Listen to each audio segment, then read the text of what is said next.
नमस्कार। आज फेरि म झोल साबुन बनाउन गइरहेको छु। त्यसको लागि सामग्री भनेको यो लट्ठी, झोल साबुन बनाउने डरम भाँडा चाहियो। त्यसको लागि अलरेडी मैले 30 लिटर पानी यहाँ भरेर राखेको छु। त्यसको लागि आवश्यकता सामान भनेको यो सलरी केमिकल, यो जसले फिज आउने काम गर्छ। यो त नभए हुँदैन यो झोल साबुन बनाउनको लागि। त्यसपछि यो जी-साल्ट 15 लिटरको लागि भइदिए भए 250 ग्राम हुन्थ्यो। मेरो 30 लिटरको लागि भएर यो 250 500 आधा किलो यो। त्यसपछि यो युरिया, यो पनि नभए हुँदैन झोल साबुनको लागि। यो कास्टिङ सोडा,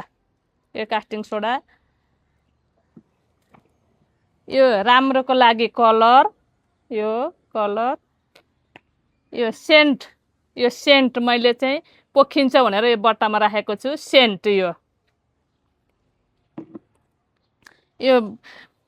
मास्क पनि लगाउनु होला, कास्टिङ सोडाले अलि असर गर्छ हामीलाई।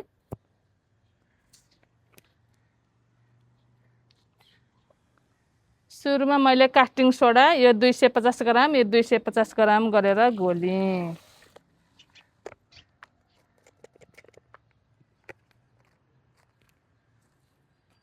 पानीमा हालेछु मैले 250 ग्राम 2टा गिलासको। यो अलरेडी यहाँ 30 लिटर पानी मैले भरेर राखेको छु। त्यसमा मैले 250 ग्राम हालेर चलाउने।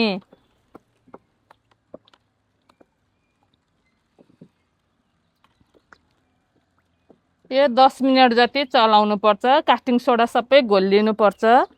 यो कास्टिङ सोडा हालिसकेँ, त्यसपछि त असर गर्दैन। हाल्ने बेलामा चाहिँ मास्क लाउनु होला है। 10 मिनट जति चलाउनु पर्छ यो।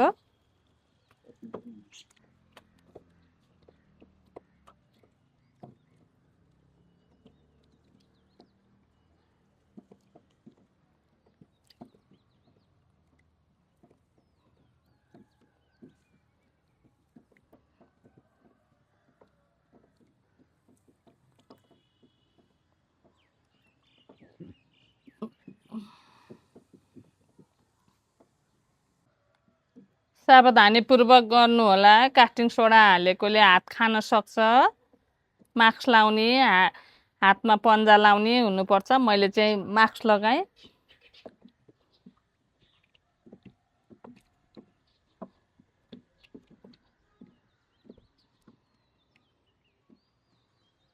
अब करिब कास्टिङ सोडा घोल्यो हाम्रो। त्यसपछि यो युरिया यो पनि नभए हुँदैन हाम्रो झोल साबुनको लागि। अब युरिया यो 250, यो 250, 30 लिटर पानीको लागि हो है यो। 15 लिटरको लागि त हामीले 250 ग्रामले पुग्छ। फेरि 10 मिनट घोल्ने यसलाई।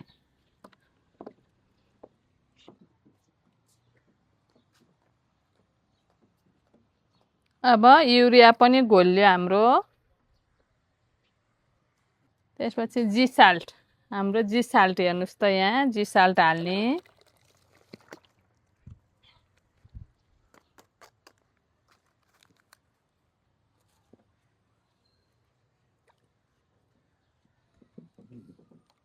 जी-साल्ट हालेर नि मजाले घोल्ने यसलाई।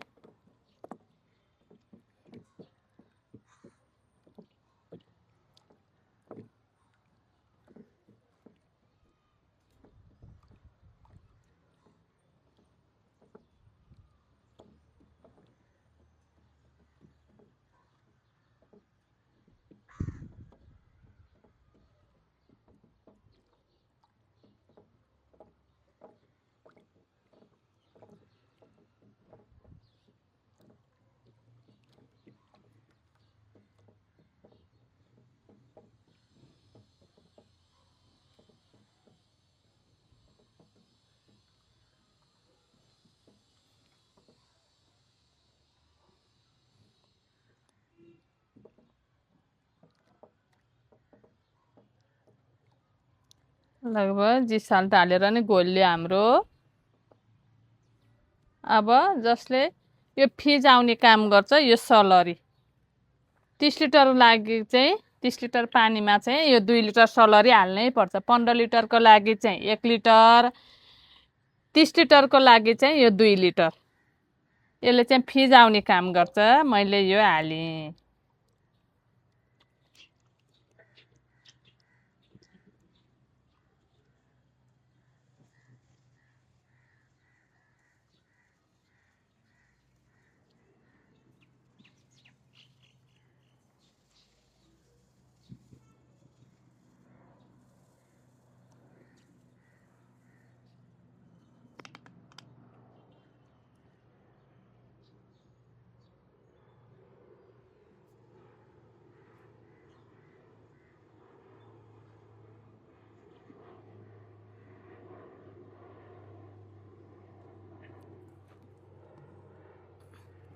अब यति राखेर मजाले चलाउने यसलाई।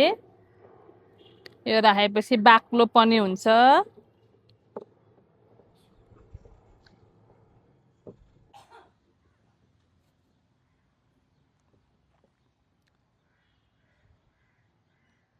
यो सलरी राखेपछि चाहिँ मजाले चलाउनु पर्छ यसलाई। सबै घोलिनु पर्छ।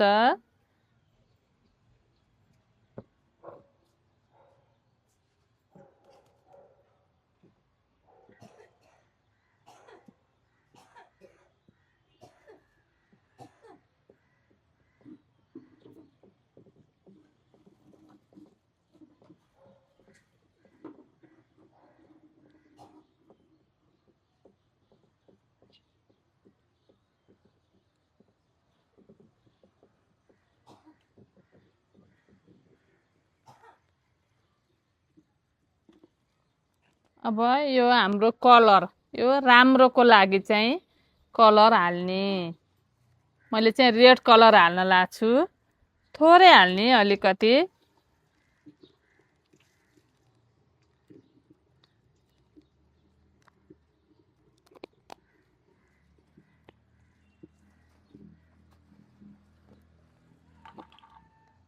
यो चाहिँ बास्ना, हाम्रो बास्ना आउनलाई यो हाल्ने। मैले चाहिँ रोजको बास्ना आउने हालेको छु। यो पनि धेरै हाल्नु पर्दैन, अलिकति मात्रै। यति हाले पुग्छ। यति हाले पनि बास्ना आउँछ, मजाले बास्ना आउँछ।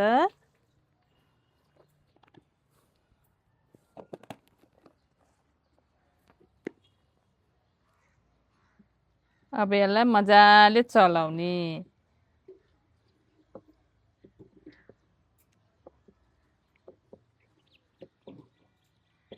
यो कलर राखेपछि चाहिँ घाममा नराख्नु होला। घाममा राख्यो भने कलर उड्छ। शीतलमा राख्नु होला। ल बास्ना पनि आएको छ। रेड कलर राम्रो पनि भएको छ। फिज पनि आउँछ मजाले। अब यसलाई मजाले चलाउने।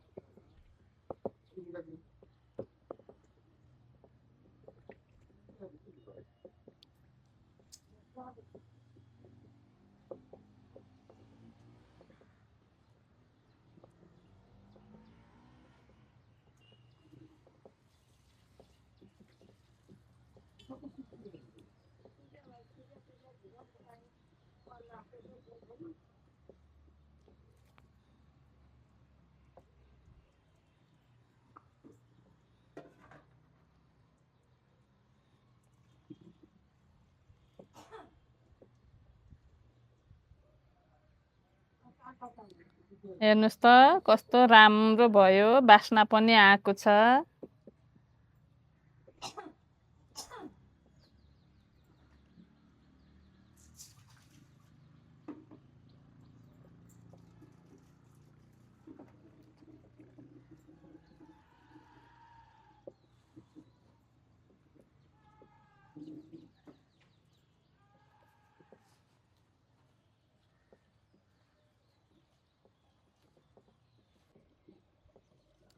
अब यति यसरी बनाएपछि हामीले लुगा धुन, भाँडा लुगा धुन पनि युज गर्न मिल्छ।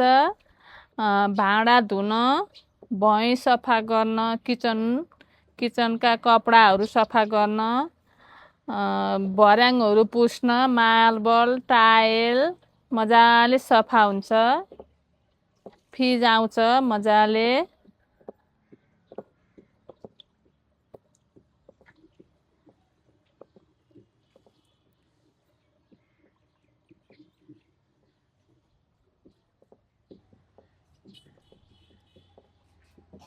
कस्तो राम्रो बन्यो झोल साबुन।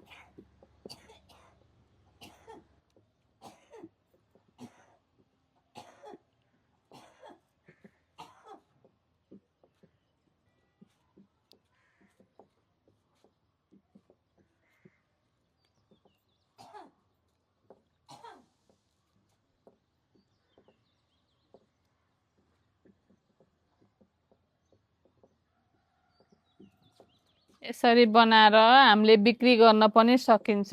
यसलाई घर बसेर राम्रो आम्दानी हुन्छ यसबाट पनि।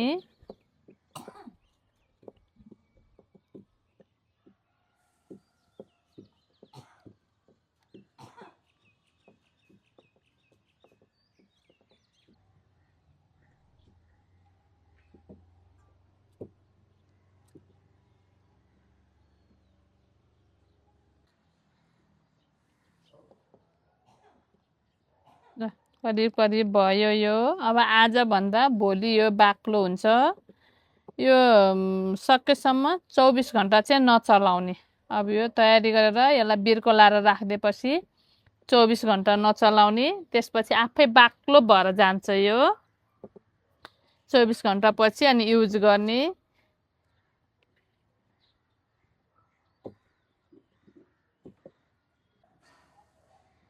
अब तयारी भयो यो साबुन। अब 24 घन्टा नचलाउने यसलाई।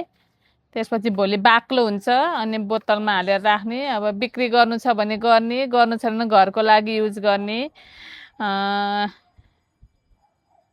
के गर्नु साथीहरू, कहिले अब फुर्सदको समयमा कहिले झोल साबुन, कहिले गमला बनाएर हजुरहरूलाई देखाउँछु। मेरो युट्युब च्यानल मालती क्राफ्ट्स सर्च गर्नुहोस्, त्यसमा आउँछ। हजुरहरूलाई भिडियो मन पर्यो भने लाइक, कमेन्ट, सब्सक्राइब, सेयर गरिदिनु होला। हस्त नमस्कार। ल हेर्नुहोस् त यो झोल साबुन मैले अलरेडी बनाएर पहिला बनाएको हो यो।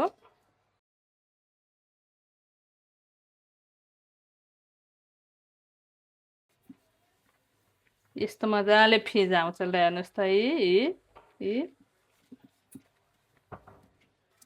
चिल्लो पनि मजाले जान्छ, फिज पनि आउँछ।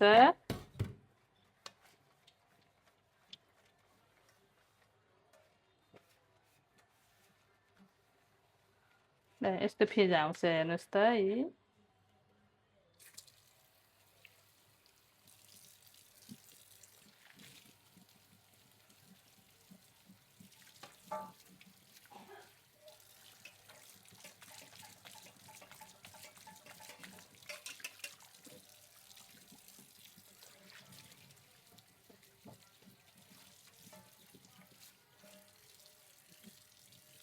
सफा हुन्छ।